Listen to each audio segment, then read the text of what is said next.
following program is intended for mature audiences. Listener discretion is advised. The Tackle Box Podcast. You can murder a hater, but you can't murder hate. And I think you are judging us by the state of your own mind. Dollars bring dignity. He certainly has also sparked controversy with many of his views in the past. If you have hate in your heart, let it out. I hate you. I'd rather die than be a slave. The only difference between us is the way we think. I must confess that that dream that I had that day has at many points turned into a nightmare.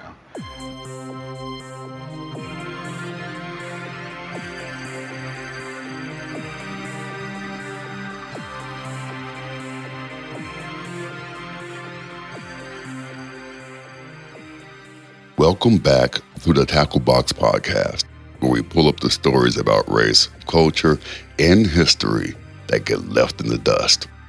I'm Eric Edwards. Today's episode is called King, featuring William Walker and Cherries. We'll start with the history spotlight, where we unpack William Walker, the filibuster who tried to export slavery into Latin America. After that, I'll share today's monologue, Dr. King and Their Perverted Dream, where we think through how Dr. King's words have been twisted over time and what that twisting says about us. And we'll take a lighter, but still revealing, detour into the surprising past of the cherry, from ancient orchards to American myths. Let's get it. It's time to act like you know.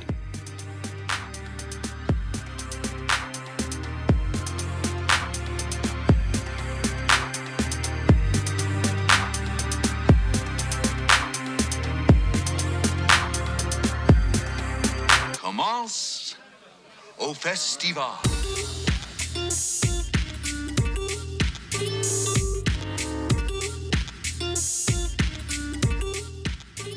Okay, so picture mid-19th century antebellum America. The country's itching at the seams. Manifest Destiny is trending, and some folks are trying to turn that itch into a full-on empire. Enter William Walker, equal parts adventurer and alarm bell. Walker was born in Nashville in 1824, which already tells you something. He came of age inside the system he wanted to expand. By the time he hit San Francisco during the gold rush, he wasn't just thinking about striking it rich. He had an idea to conquer territory and turn it into new ground for slavery. That's the ambition we need to keep in mind. This wasn't a random act of violence. It was part of a plan. In 1853, Walker tried a smoother route first. He went to Guaymas in Sonora and asked Mexico if he could start a colony. They said no. So he went back to San Francisco, recruited a band of pro-slavery adventurers and Manifest Destiny fans. And on October 15th, 1853, with just 45 men, launched an invasion. They took La Paz and declared the Republic of Lower California. Walker named himself president, borrowed the laws of Louisiana, and basically set up a mini slave state. But that tiny force couldn't hold against Mexican resistance. It was a short-lived coup. Walker retreated to California and stood trial under the Neutrality Act of 1794, which should have meant punishment. Instead, the jury acquitted him because many Californians actually cheered him on. That moment tells you how mainstream those expansionist pro-slavery ideas had become in certain pockets. Walker didn't stop there. In 1855, he sailed to Nicaragua with about 60 men, later joined by local fighters. By October, he'd taken Grenada, and within months, controlled the country. Here's the kicker. President Franklin Pierce recognized Walker as Nicaragua's legitimate leader in May 1856. Walker staged a sham election, declared himself president, legalized slavery, made English the official language, and actively courted settlers from the American South. This was a blueprint for a pro-slavery empire in Central America. Neighbors didn't just sit back. Costa Rica, Honduras, and El Salvador mobilized against him. By June 1857, Walker had to surrender. He came back to the U.S., and shockingly, to some of us now, he was greeted like a hero in certain places. He blamed the U.S. Navy for his downfall and even staged later expeditions. In 1860, his final attempt ended when the British Royal Navy captured him and handed him to Honduras, where he was executed by a firing squad on September 12, 1860, at 36 years old. Walker is an uncomfortable mirror. He wasn't just a rogue. He was a product of a moment when expansionism and slavery were a political project with international reaches.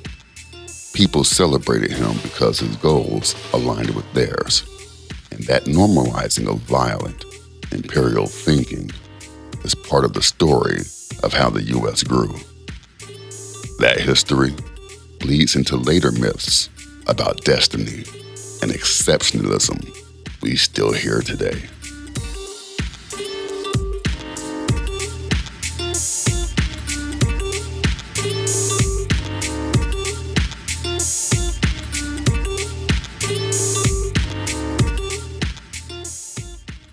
You're listening to the Tackle Box Podcast.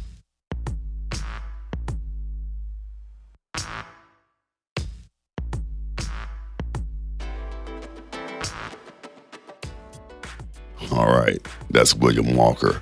Small man, huge consequences, and a whole lot of people willing to look the other way. Next up, I'll shift gears into our monologue, Dr. King and the Perverted Dream. We'll talk about how King's language about equality got stripped down to a soundbite and resold to a culture that often ignores the structural part of his message. Stay with me. We'll pack what was said, what was meant, and what's been lost in translation. I have a dream. My poor little children will one day live in a nation where they will not be judged by the color of their skin, but by the content of their character. I have a dream today.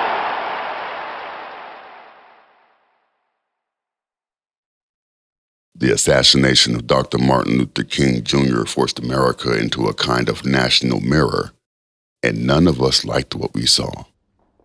This wasn't the first horrible thing to happen in our history, nor the first act of racial terror, but it landed differently.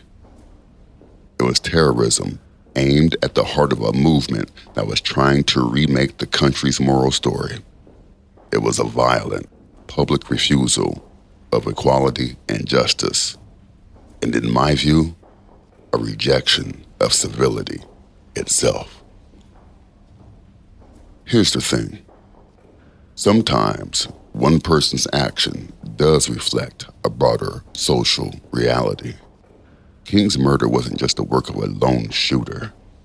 It was the embodiment of a culture still steeped in white supremacy. It forced Americans to reckon, at least for a moment, with how indifference, silence, and an everyday tolerance for blatant racism had shaped the nation. That doesn't erase the tragedies that came before or after, but April 4th, 1968, froze a lot of us in a kind of stunned awareness. Decades later, that trauma still grips us. And yet, here we are. We honor him with a national holiday, but people don't seem to know what that honor requires. Too many treat the day like a long weekend, a parade of platitudes, or a quick social media post. The topics King kept circling: poverty, militarism, economic justice, systemic justice, are the ones most people duck. That vacuum gets filled by political posturing and empty virtue signaling, and sometimes by people who use King for cover while they do the opposite of what he lives for. What gets under my skin is the way people hijack his words. Everybody knows the famous line. But let's be honest. King was talking about his children, black children, and the reality they faced under segregation and systemic oppression. That line was a plea rooted in specific lived experience, not a colorblind checklist to dismiss structural injustice. Watch how that line gets weaponized. When someone points out that a political party or an institution excludes black voices, the comeback is often, "We vote based on character, not color." But what does that really say? It implies that black candidates lack character, or that whiteness is synonymous with merit. That's not neutrality. It's racism with a nicer wrapper. Maybe some of the people who misuse King's words are ignorant. Maybe. But when his words are consistently used to excuse or obscure racial inequality, ignorance stops being a plausible defense. You can't keep citing a line about character while actively supporting systems that block fair access to opportunity. There's a pattern here that's worth naming. Think about how religious narratives get repurposed after a martyr dies. In the Christian story, Jesus was a troublemaker who challenged social order and paid for it with his life. Later, his legacy was institutionalized and sanitized. We saw a similar thing happen to King. Instead of grappling with the structural change he demanded, parts of the country turned him into a symbol that suggests the job is done. That's why some people treat the holiday like a moral closure ticket. They celebrate King as if his death washed away the stain of slavery, Jim Crow, and generational inequality. Then, if anyone points out modern inequities, the reply is often, "Oh, come on, we've moved on. Stop playing the race card." And because of that attitude, it's easier for discriminatory policies to dodge accountability, shielded by the myth that equality has already arrived. This also helps explain political alignments. Black voters don't back one party because they're naive or loyal for loyalty's sake. They vote the way they do because historically and structurally, the alternatives have often denied the problem exists or opposed meaningful remedies. That doesn't mean the party they choose has all the answers. Far from it. But it does reflect a judgment about whose values and policies actually address systemic harm. So what did Dr. King really want? His dream wasn't a single tidy sentence you could clip and paste into an argument. He wanted structural transformation, justice that changed how resources, power, and dignity were distributed. He warned against complacency and urged active systemic change, economic justice, anti-war commitments, voting rights, institutional reform. To honor him, you can't let his words become a shield for the very justices he fought. If we're serious about keeping his legacy alive, we need to stop weaponizing him as a one-liner. and start doing the hard work he named. That looks like honestly talking about poverty and policing and voting access, and then actually supporting policies that move the needle. It means resisting the urge to treat King like a feel-good brand, and instead engaging with the difficult, ongoing fight he believed in. You can, through violence, burn down a building, but you can't establish justice. You can murder a murderer, but you can't murder through violence. You can murder a hater, but you can't murder hate. And what we are trying to get rid of is hate and injustice and all of these other things that continue the long night of man's inhumanity to man. You're listening to the Tackle Box Podcast.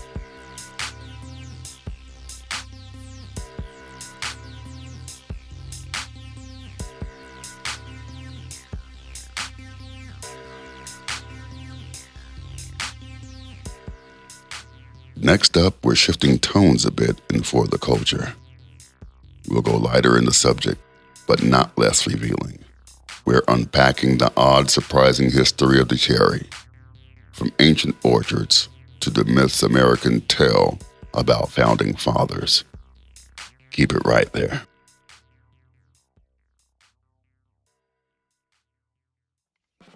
Cherries aren't just dessert decoration. They're tiny historical time capsules. Quick flex. The United States ranks as one of the top producers of sweet cherries and sits in the top 5 for sour cherries.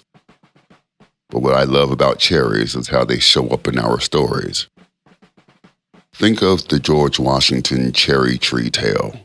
True or not, that story stuck because it does a job.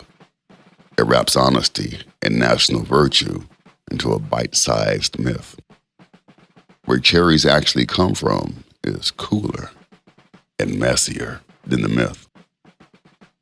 The English word cherry traces back to the Old Northern French Cherries, which came from the Latin word ceresum, named for Carausus, an ancient region on the Black Sea coast near today's Giresun, Turkey. That's basically a postcard from ancient trade routes. Cherries moved from Anatolia into Europe, and people have been eating them since prehistoric times. Fast forward to 72 BC, and you've got Roman generals like Lucius Licinius Lucullus credited with bringing cultivated cherries to Rome from the Pontus region. That's how these little fruits showed up at the center of empires. Growing cherries is a long game. A tree takes 3 to 4 years to produce its first fruit and about 7 years to hit full maturity. They're not instant gratification, which feels metaphorically appropriate after the heavy stuff we've been talking about today. By the 16th century, cherries made it to England in a more organized way, planted at Tainham in Kent, because Henry VIII wanted the taste he'd encountered in Flanders. From there, these fruit trees hopped and spread until they wound up in American orchards and into the pies and cocktails we take for granted now. So the next time you pop a cherry, out of hand, over a sundae, or in a pastry, you're tasting a root through time. Anatolia, Roman tables, royal orchards, and finally, American fields. A small, sweet thread connecting worlds and histories.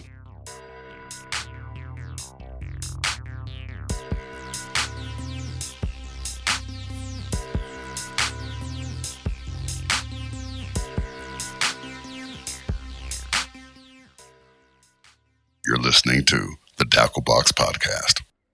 And that's a wrap on our show. Today we started with William Walker and the ugly ways expansion and slavery pushed beyond borders. Then moved through a closed reading of Dr. King and how his dream is too often perverted. And ended with the surprisingly global and political life of a fruit named cherry.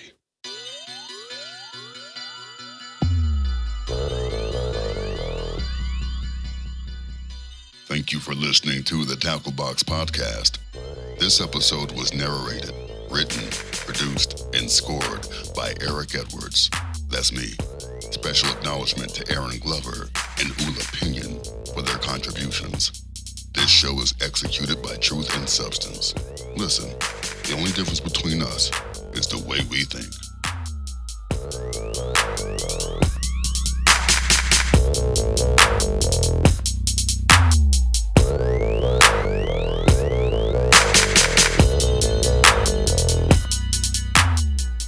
You're listening to the Tackle Box Podcast. You can murder a hater, but you can't murder hate.